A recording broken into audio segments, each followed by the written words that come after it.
بسم اللہ الرحمن الرحیم. تمام سننے والوں کو السلام علیکم. میرا نام محمد رضا اور میں اسی معاشرے کا ایک فرد ہوں جس معاشرے میں ہم سب جی رہے ہیں. لیکن کچھ چیزیں ایسی ہوتی ہیں جو انسان کو جس کے ذیل سے گزر رہا ہوتا ہے وہ تو بہت ساری چیزیں اس کے ذہن میں آ رہی ہوتی ہیں. تو اسی طریقے سے دوستوں میں آپس میں ڈسکشن ہوتا ہے اور ایسے ہی میرے ساتھ ایک میرے دوست ہیں میرے بہت عزیز جن سے ہم لوگ ڈسکس کرتے رہتے ہیں. مطلب میری ان کی بات چیت چلتی رہتی ہے.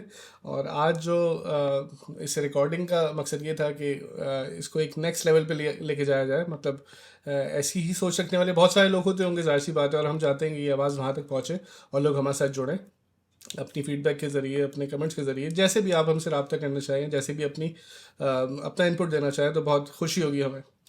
اچھا, آج کا جو ہم نے جو ٹاپک جو چوز کیا ہے وہ ہے لاجیکل یا کریٹیکل تھنکنگ کے اوپر. اچھا, میرے ساتھ اس وقت میرے بہت عزیز دوست موجود ہیں سید ایمن رضوی, اور میں چاہوں گا کہ وہ اس کے اوپر روشنی ڈالیں. جی ایمن میں کیسے ہیں آپ؟ الحمد للہ. السلام علیکم رضا, کیسے ہیں آپ؟ الحمد للہ, وعلیکم السلام, ٹھیک ٹھاک. ایمن بھائی, کیا ہے یہ لاجیکل کریٹیکل تھنکنگ, کیا ہوتا ہے, تھوڑا سا بتائیں آپ. دیکھیں رضا, اگر ہم اس کا اردو میں ترجمہ کریں تو بہرحال لاجیکل یعنی منطقی, اور کریٹیکل یعنی نقدی سے مراد یعنی کہ جو ایک سوچ بچار کر کے, جب آپ فکر کر کے کسی نتیجے تک پہنچتے ہیں تو اسے کہتے ہیں لاجیکل یا کریٹیکل تھنکنگ. اچھا, یہ ایک ایسا پروسیس ہوتا ہے جو اللہ تعالیٰ نے ہر انسان کو عنایت کیا ہوا ہے, اور یہ عقل جو پروردگار نے ہم سب کو بطور نعمت دی ہے اسی کی بدولت ہوتا ہے یہ. تو ہم اس کے ذریعے کیا کرتے ہیں, ہم اس کے ذریعے تحلیل کرتے ہیں, انالائز کرتے ہیں چیزوں کو, ہم چیزوں کو ایویلویٹ کرتے ہیں, یا جو معلومات ہمیں حاصل ہو جاتی ہیں انہی معلومات کو آپس میں ایک ارتباط کریٹ کر کے کسی نتیجے تک پہنچنے کی کوشش کرتے ہیں. کسی بھی فیصلے کی صورت میں کوئی فیصلہ لیتے ہیں, اور صحیح. بنیادی طور پہ یہ کریٹیکل تھنکنگ کا سمجھ لیں کہ مطلب ہے.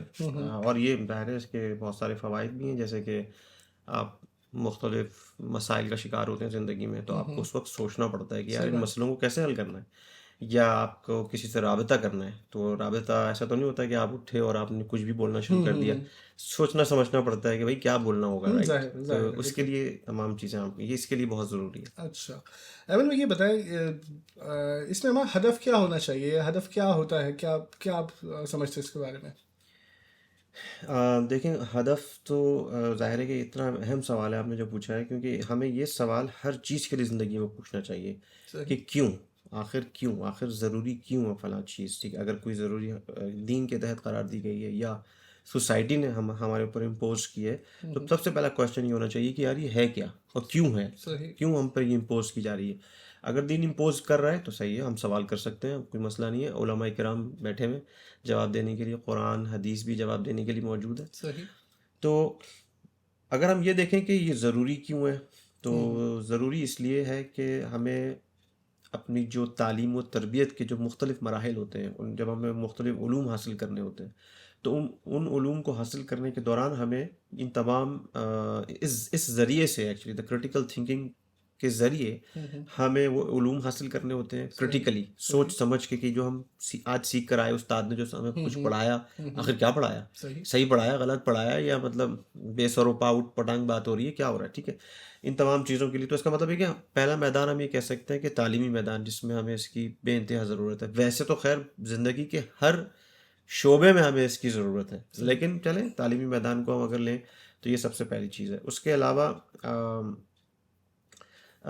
ہم یہ بھی کہہ سکتے ہیں کہ مطلب ہمارے جو مختلف پرابلم سالونگ ہیں, جیسے ابھی ہم نے ابھی تذکرہ کیا کہ ہمارے بہت سارے پرابلمس ہوتے ہیں, ان کو سالو کرنے کے دوران ہمیں اس کو استعمال کرنا ہوتا ہے. وہ چاہے کسی بھی میدان میں ہو, ہمیں فیصلہ اچھا لینا ہے, اس کے لیے ہم کیا کریں. ہمیں دوسروں سے رابطہ کرنا ہے, تو ہم ان روابط کو برقرار رکھنے کے لیے کیا کریں. آج کا ایک بہت بڑا ایشو کیا ہے کہ آپ کو واٹس ایپ پہ, سوشل میڈیا پہ کوئی بھی میسج آ جاتا ہے, تو اس میسج سے نمٹنے کے لیے آپ کے پاس کوئی ذریعہ ہی نہیں ہے. آپ سمجھ رہے ہوتے ہیں کہ یار جو بھی انفارمیشن آئی ہے بس اس کو ایکسیپٹ کرو اور آگے چلو. ٹھیک ہے, ایسے ہی عمومی طور پہ یہ ہوتا ہے کہ لوگوں کے پاس جیسے بھی کوئی فارورڈ میسج آتا ہے, اس کی بنا تحقیق کیے اس کو آگے پھیلا دیتے ہیں, لوگوں تک دیتے ہیں, اس کی تحقیق نہیں کرتے اس کے تحقیق پیچھے نہیں کرتے. کیا ہے اس کے.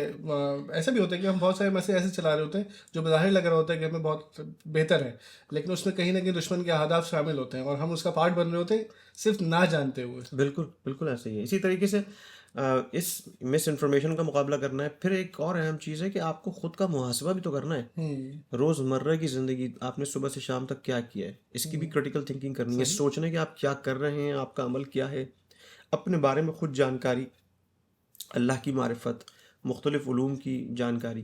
تو ان تمام جگہوں پر ہمیں کریٹیکل تھنکنگ ہیلپ کر رہی ہوتی ہے. تو آپ کا جو سوال تھا کہ کیوں, یعنی ہدف کیا ہے, تو وہ ہدف بہت بڑا ہے اس کا. اچھا ہمیں ایک عام فرد, ایک عام بندہ یہ کیسے سیکھے, مطلب کیسے اس کو, اس کے ذہن میں ایک وہ ہونا چاہیے کہ لاجیکل یا کریٹیکل تھنکنگ کیسے سیکھے, مطلب کیا کرے ایسا, وہ کیا اسٹیپس ہونے چاہیے, کیا پاتھ وے ہونا چاہیے؟ ایک بچے کے لیے جب وہ دنیا میں آتا ہے تو پہلی جو گود, جس گود میں وہ آتا ہے, ماں کی گود ہوتی ہے یا باپ کی گود ہوتی ہے. ظاہر ہے کہ تعلیم و تربیت کے مختلف مراحل میں اگر اس کو اچھے ماں باپ مل جائیں کہ جو ماں باپ اس کو سوچنے سمجھنے کا ڈھنگ سکھا دیں, انداز فکر سمجھا دیں کہ بیٹا کس طرح سوچنا ہے, کس طرح عمل کرنا ہے زندگی میں, تو یہ تو ایک بہت بڑی نعمت ہے. اور سب سے پہلی چیز شاید ضروری بھی یہی ہے. اسی لیے اسلام جو ہے وہ تربیت اولاد پر بے تحاشا اس کی اہمیت, یعنی آپ احادیث اٹھا کے دیکھ لیں, قرآن دیکھ لیں, ہر جگہ آپ کو تربیت اولاد کے عنوان سے بے تحاشا مواد ملے گا اور اس کی اہمیت کا اندازہ وہیں سے ہوگا. تو سب سے پہلے چیز تعلیم و تربیت ہے جو کہ انتہائی اہم چیز ہے. اچھا دوسری چیز کیا ہے کہ اگر آپ مثلاً آج کل کے دور کے حوالے سے دیکھیں یا پہلے بھی چیزیں ہوتی ہیں کہ جب کچھ چیلنجنگ آپ کے سامنے کچھ چیزیں آتی ہیں پریکٹس کرنے کے عنوان سے, جیسے پزلز ہو گئے یا مثلاً فرض کریں کہ آرگومنٹس ہوتے ہیں یا ڈیبیٹس ہوتی ہیں.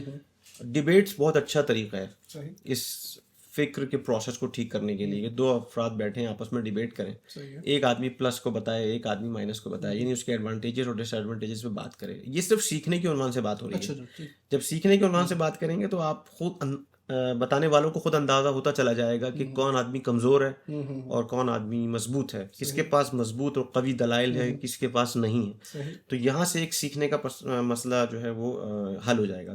تیسری چیز فیڈ بیک ہے, ریفلیکشن ہوتی ہے. آپ ہمیشہ جو ہے وہ محاسبہ کر رہے ہوتے ہیں چیزوں کو کہ یار میں نے صبح کل میں نے یہ کام کیا تھا, کیا میں نے یہ صحیح کیا تھا یا نہیں کیا تھا. آپ سوچ بھی تو سکتے ہیں.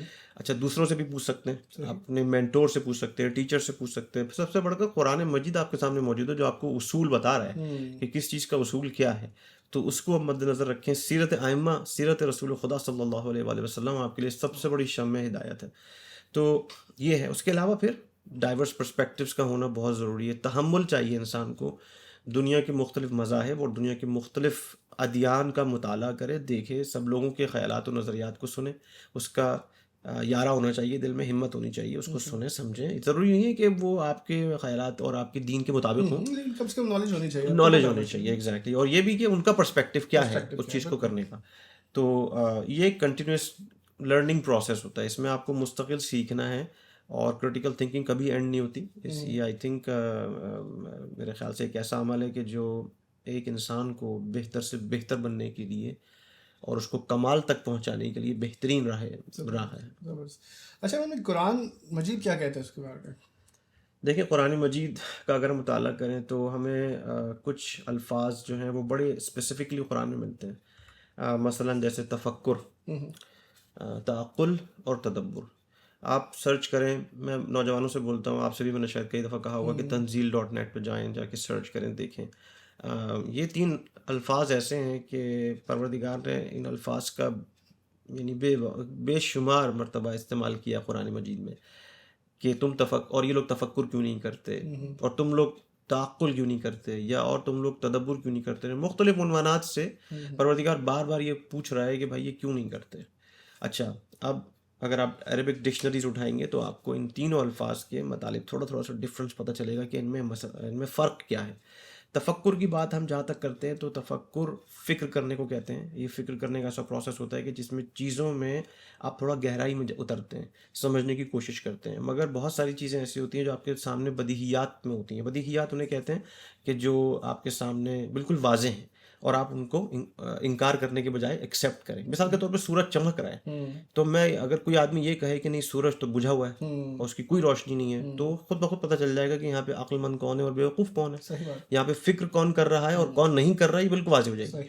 تو یہ جو تفکر ہے بنیادی طور پہ یعنی اس طرح کے میدانات میں اس کا استعمال زیادہ ہے. لیکن ظاہر ہے کہ یہ اس پر آپ میرے جواب پر اکتفا نہ کریں, آپ خود اپنی ریسرچ بھی کریں اور بھی علماء کو پڑھیں, اور بہت ساری آپ کو چیزیں نئی نئی پتہ چلیں گی اس لفظ کے بارے میں بھی. اس کے بعد اگلا لفظ ہے تعقل. تعقل تھوڑا سا اور ڈیپلی یعنی فلسفی بنیادوں پر چیزوں کو سمجھنا پرکھنا, کہ ایک چیز کی کو وجودی لیول پہ جا کے سمجھنا کہ بھائی یہ اور گہرائی میں جیسے آپ کسی چیز کو اور سمجھنا چاہیں, انالائز کرنا چاہیں, اپنی دنیا کو سمجھنا چاہیں جو آپ کے ارد گرد دنیا ہے, آخر ہم یہاں کیوں آئے, کس لیے آئے, ہمارا ہدف کیا ہے, یعنی اور گہرے مطالب. ٹھیک ہے, تھوڑا سا اور گہرے مطالب تعقل ہے.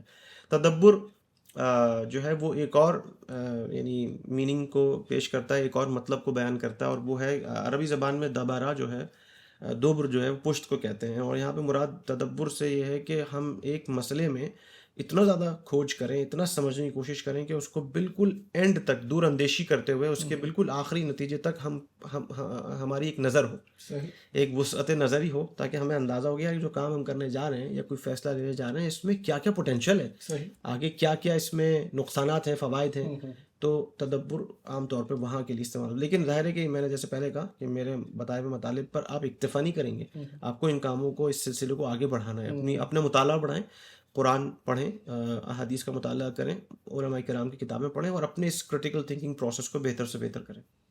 اچھا, ہم نے یہ بتائیے کہاں ہم اس کو عملی زندگی میں کہاں پہ استعمال کر سکتے ہیں اس لاجیکل اور کریٹیکل تھنکنگ کو, مطلب اس کو میں تھوڑا سا کمپائل کر کے میں پوچھنا چاہ رہا ہوں. ویسے تو آپ بتا چکے ہیں, لیکن پھر بھی میں چاہ رہا ہوں تھوڑا سا اور اس کو.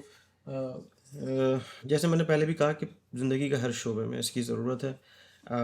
کوئی بھی شعبہ اٹھا لیں, مثلاً اگر آپ فرض کریں کہ آپ اپنے کالج یونیورسٹی جا رہے ہیں, فرض کر لیں, یا آپ کوئی کتاب پڑھ رہے ہیں, صحیح, آپ نے کوئی بھی کتاب اٹھائی, آپ نے کتاب کو پڑھنا شروع کیا, اور اس میں کچھ مطالب آپ کو تھوڑے سے عجیب و غریب لگے, تو آپ نے جو وہاں پہ سوچنا ہے, سمجھنا ہے کہ بھائی یہ مطلب میری سمجھ میں نہیں آ رہا, تو یہی تو کریٹیکل انفارمیشن ہے. ایسا تو نہیں ہے کہ آپ نے ان مطالب کو جوں کا توں ایکسیپٹ کر لیا. اگر آپ نے ایسے ہی ایکسیپٹ کر لیا تو اس کا مطلب ہے پھر آپ سوچ نہیں رہے. یہی کام آپ کو اسکول کالجز میں کرنا ہے, یہی کام آپ کو اپنے آفس میں کرنا ہے, یہی کام آپ کو رشتہ داروں کے ساتھ ڈیلنگ میں کرنا ہے, یہی کام آپ کو اپنے گھر میں ہونے والے برتاؤ, مختلف سلوک, اور بچوں کے ساتھ جو رویہ, بڑوں کے ساتھ رویہ, ہر چیز پہ آپ کو کریٹیکل تھنکنگ کرنی ہے, سوچنا سمجھنا ہے کہ کیا ہم ٹھیک کر رہے ہیں یا غلط کر رہے ہیں. اور اس کے پرنسپلز ہمارے پاس قرآن اور اہل بیت سے آتے ہیں, قرآن اور رسول خدا صلی اللہ علیہ وآلہ وسلم سے آتے ہیں. تو ایکیڈیمک سیٹنگ میں آپ اس کو دیکھیں, ورک پلیس سیٹنگ میں اس کو آپ دیکھیں, آپ اس کو جو ہے وہی جیسے میں نے کہا کہ جب آپ کو کوئی انفارمیشن آئے میڈیا کی طرف سے, تو اس پہ آپ غور و فکر کریں کہ یہ صحیح ہے, غلط ہے, کیا ہے.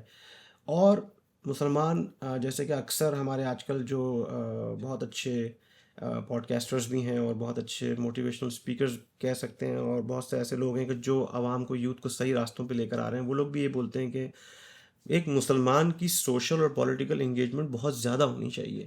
یہ مسلمان ہمیشہ ایک پولیٹیکل ایکٹیوسٹ ہی ہوتا ہے, ٹھیک ہے نا, اور وہ ہونے کے لیے آپ کو پھر آپ کا جو علم کا دائرہ ہے وہ بہت وسیع ہونا چاہیے, آپ کو بہت سارے علوم پر آپ کی نظر ہونی چاہیے, آپ کو دنیا میں ہونے والے حالات کا پتہ ہونا چاہیے, سیاسی حالات کا, جغرافیائی حالات کا. تو یہ سب چیزیں جب آپ کو پتہ ہوں گی تو آپ کا یہ دائرہ بھی بڑھے گا, اس کی وسعت بھی بڑھے گی, اور اسی کے ساتھ ساتھ آپ کی جو تحلیلی, آپ کی جو فکر کرنے کی انالیٹیکل پاور ہے وہ بھی بڑھتی چلی جائے گی. تو استعمال تو آپ کا صبح سے شام تک بھائی ہر جگہ استعمال. سیاست کی بات کی ہے, ہمارے معاشرے کے اندر تو یہ سمجھاتے ہیں کہ سیاست ایک الگ چیز ہے, مذہب ایک الگ چیز ہے, دین ایک الگ چیز ہے. بالکل آپ ایسے ہی کہہ رہے ہیں, اور لیکن یہ نظریہ اتنا غلط ہے. بنیادی مطلب بہت ہی بنیادی بات آپ دیکھیں قرآن مجید میں, جہاں پہ اسلامک پنشمنٹس کا, سزاؤں کا تصور ہے, تو آپ یہ سوچیں کہ وہ اسلامک پنشمنٹس یا اسلامک سزائیں یا وہ اسلامک ٹیکس کا سسٹم آخر کب امپلیمنٹ ہوگا.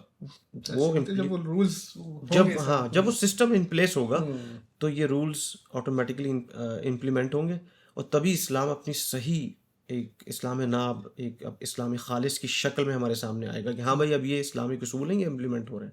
تو پالیٹکس کیا چیز ہے, مطلب کوئی بھی ڈپارٹمنٹ, کوئی بھی شعبہ زندگی کا ایسا نہیں ہے جو اسلام کی چھتری کے نیچے سے باہر ہو.